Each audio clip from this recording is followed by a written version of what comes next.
I became homeless because as I was rejected by the military and I became a veteran, a homeless vet. I went into the military and I realized that I couldn't kill another person. So I had a mental breakdown. So I went to the mental hospital. I didn't go to Iraq to fight for some empty barrels. So I'm glad I had a mental breakdown because I knew I didn't trust George Bush. I was in my late 20s. And once I graduated from college, there was no jobs to pay my bills. I mean, they give $6 an hour. I was born in America and I've traveled. I've been through all the educational systems, Ivy League schools. I've scored high. I have a doctorate degree. I did a dissertation. I've been to Israel, I read Hebrew. But what I feel as a homeless person is that if you don't have love, you're bankrupt. So I burned up a prostitution and human trafficking building.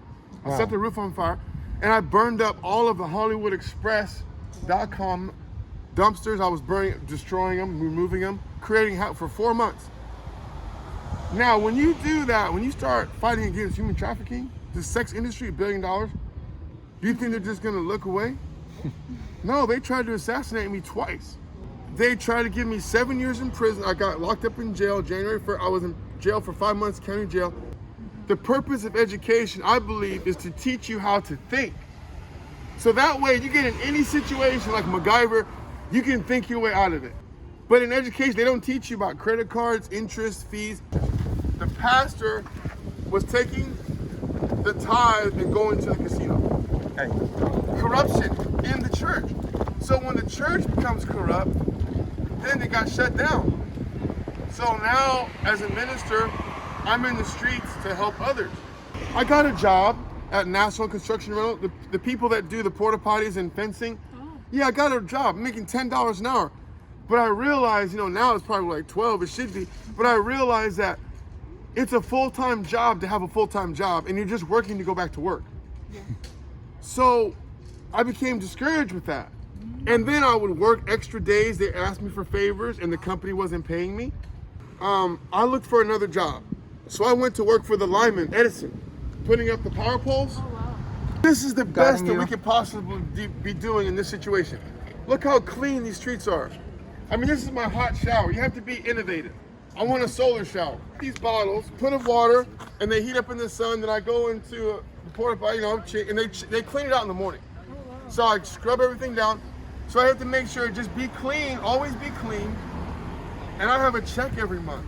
So for me, it's easy. But a lot of these people, we all have a responsibility to help the poor. I don't have a phone. I'm off the grid. I'm not on the internet. I use a CD player. I'm low tech. What's really real is the love that we have for each other. If we don't have that, we're bankrupt. And we have to grow food and get back to the land.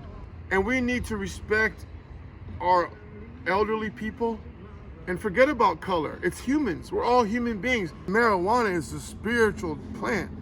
Now look at this. You have a government that makes a plant that grows out of the ground illegal. The Indians said, look, these people are so crazy. They're not gonna realize, that it's too late until the last apple is gone. You can't eat money. It's a piece of paper that was a tree that we put ink on, and people are like robots. America was disillusioned with thought, if I can get everything I want, I will be happy. No, you will be miserable. And I had that miserable experience when I was 18 years old. I was very young when I realized that materialism was a dead-end road. People think that greed, is this for me? Yeah. Oh, God bless you. Thank you, brother. Yeah, you take care, man. So charity keeps America strong. That's very nice. So I'm one of the people that fasted for 40 days. Whoa. For America. Because we had Joan Benet Ramsey, we had human trafficking. I mean, it was too much. After my 40-day fast, on the 37th day during the fast, I saw Jesus coming back. And I was dancing. Wow. And it was in a picnic. But one afternoon, I cried for about an hour, and I walked up and down Hollywood Boulevard telling people Jesus is coming. We all have to share and care about each other. It's that easy. Jesus said it. He said, do unto others as you'd have them do unto you. That's the only law we need. We need to get back to real community. Is it really, the land of the free?